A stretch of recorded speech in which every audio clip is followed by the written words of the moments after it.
Yo, what's up guys? This is me, Sangke Janjan, and welcome back dito sa ating YouTube channel, Sangke Revelation, kung saan dito lamang po natin pinag-uusapan, mga sangkay, yung mga nangyayari sa ating mundo related po sa Bible prophecy. At ngayon nga po mga sangkay, pag-uusapan po natin itong patungkol po sa kakilakilabot na nangyayari ngayon doon sa Europe. At itong bansang to mga sangkay, magbanggit po tayo ng isang bansa, ang France, ay marami pong pumapanaw doon mga sangkay na pumalo na po, no? Umabot na po ng 1,000 mahigit. Isa po itong record-breaking heat wave na tumama sa kanila mga sangkay. Ayon po ito sa Public Health Agency. So pag-usapan po natin ito dahil pambihira itong nangyayari ngayon doon mga sangkay. Kung dito kalmado lamang po sa Pilipinas, doon naman sa ibang bansa mga sangkay, yung climate change ay lumalala na. Ngayon, ano nga ba ang ibig sabihin nito mga sangkay? At ano po ang connection nito sa paparating na pagbabalik ng ating Panginoon? Itong weather po natin mga sangkay na masyado pong nagiging delikado na. Pag-usapan po natin.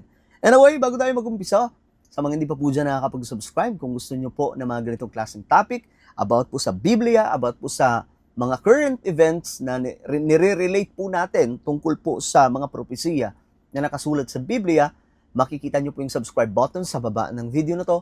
I-click nyo lamang po yung subscribe, i-click ang bell, at i-click nyo po yung all.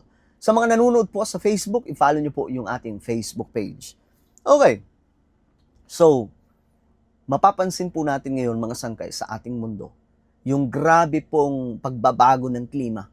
Yung weather po natin ay hindi na po napipredict kung ano po ang mga mangyayari mga sangkay. No? Kagaya po ng mga bagyo, akala ng iba malalakas, mahina lang pala yung tatama. Yung iba naman, akala ng iba mahihina, malakas pala yung tatama.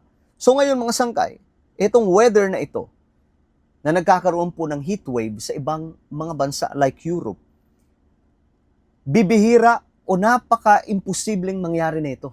Kasi mga malalamig na lugar po ito eh. No? Pero ngayon mga sangkay, tinatamaan na po ng grabing init ng panahon.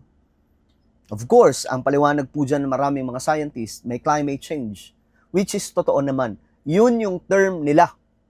Pero tayo, yung term po natin dyan, mga sangkay, last days, no? End time events that is happening right now globally.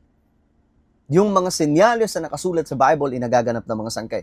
Ngayon, ayon po dito sa report, France has recorded 1,000 excess na mga pumanaw during the heat wave sweeping Europe. Grabe mga sangkay. Ganun po kalala. Ngayon, basahin po natin ito. Itong balita na talagang namang nakakapangilabot kung iisipin. Ayan. Matinding init, dahilan mga sangkay ng pagpanaw ng maraming tao sa France. Tinatayang nasa 1,000 ang karagdagan. Ha? Karagdagan po ito mga sangkay. Ibig sabihin, mayroon pang mga bilang na nauna pa bago pa itong 1,000. So, 1,000 karagdagang pagpanaw ang naitala kaysa sa inaasahang bilang sa matinding heat wave na tumama sa malalaking bahagi ng France. At tandaan po ninyo, hindi lamang sa France po ito. Marami pa pong mga bansa sa Europe ngayon ang problemado dahil po dito sa heat wave. Ano nangyayari sa weather natin, mga sangkay? Ayon po dito sa inilabas na pahayag ng Public Health France nitong linggo, sinabi nitong mula June 24 ay nakapagtala na ng humigit kumulang 1,000 karagdagang pagpanaw kumpara sa ibang mga pumanaw na sa mga nakaraang buwan. So ganun kabilis umakyat mga sangkay kasi nakaraan pa po nila naranasan itong heat wave. Pero ngayon daw po talaga yung masasabi nilang extreme kasi nga po marami na po ang pumapanaw. No? At ayon po dito, pinakamalubha umano ang epekto sa mga lugar na isinailalim sa red alert dahil sa matinding init ng panahon. Sa kabuuhang bilang ng mga pumanaw, 85% nito ay umiidad ng 65 pataas. So mga senior citizen, ang karamihan mga sangkay, na hindi po kinakaya yung init. Kasi ang mga lugar na ito, mga malalamig na lugar. Kaya nasa shock po sila sa nangyayari, mga sangkay, dahil napaka-imposible namang maganap itong ganong klaseng pagtama ng heat wave, ganong init mga sangkay. Pero, pag pinag-usapan po natin yung climate change, Normal na po ito ngayon. No? Dahil may climate change. Kaya sa mga hindi pa po naniniwala na mayroong climate change, tingnan po yung nangyayari ngayon sa ating mundo. Mga sangkay, di ba palala po ng palala? At kung pag-aaralan po natin ng Biblia, mga sangkay, no? Malaki pong bahagi pagdating po sa weather natin ang gagamitin ng Panginoon para po isakatuparan ang kanyang kalooban sa ating mundo. Lalong-lalo na po ito mga propesiya. Para matupad ang mga propesiya na ito, mga sangkay, kagaya ng pag-init ng araw, pagkasunog po ng mga kagubatan. Sa Biblia, mga sangkay, sa Book of Revelation, mapapansin po natin yung grabing catastrophic events no, na mangyayari sa mga susunod na mga panahon, mga sangkay. At ngayon, parang pinapractice na po ang ating mundo. No?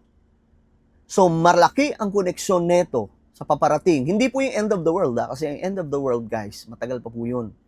Maghahari pa nga po dito si Jesus sa loob ng 1,000 years. Tinatawag po ito na millennial reign. Medyo matagal pa po yan, mga sangkay, kasi mangyayari po yung end of the world sa panahon po na magkakaroon na po ng new heaven and new earth. No, babaguhin lahat. Buong universe natin, buong kalawakan, mga sangkay, magbabago po yan. So, dinadahan-dahan lamang. Pero yung destruction papunta po sa tribulation, nagagamitin nga po, isa sa magagamit po dito ay ang destruction mula po sa weather natin.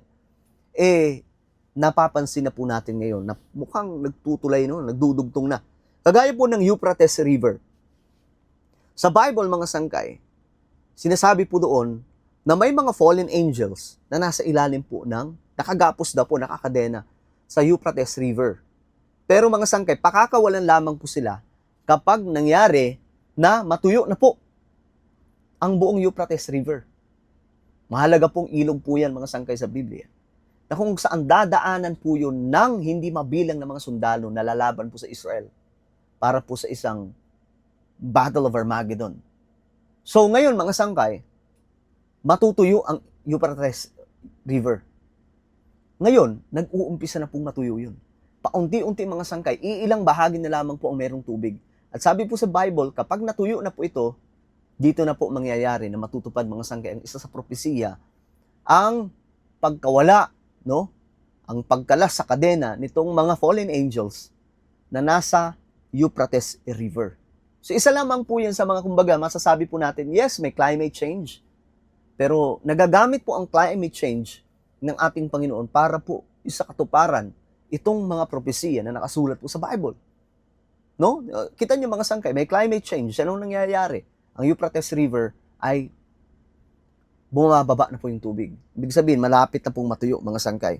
So ngayon, itong nangyayari doon sa France ay nagdudulot na po ito ng takot sa maraming mga tao. At hindi lamang po sa France. Marami pa pong mga bansa ito ngayon, mga sangkay, na first time po nila nararanasan ang ganitong klaseng init ng panahon. Dito sa Pilipinas, kalmado po tayo, pero sa ibang bansa, guys, nararatel at nag-aalala na po sila, mga sangkay, at marami na pong pumapanaw. So, ganun po ang nangyayari. So, we're living in the last days, mga sangkay, bago po ang pagbabalik ni Jesus. So, we have to be ready, prepare every day, mga sangkay, hanggang sa tumunog ang trumpeta ng ating Panginoon. Dahil itong mga to, mga sangkay, nagaganap po ayon sa kalooban ng ating Panginoon. Ano po ang inyong opinion? Comment down below. Huwag niyo pong kailimutan na i-subscribe yung ating YouTube channel. God bless everyone.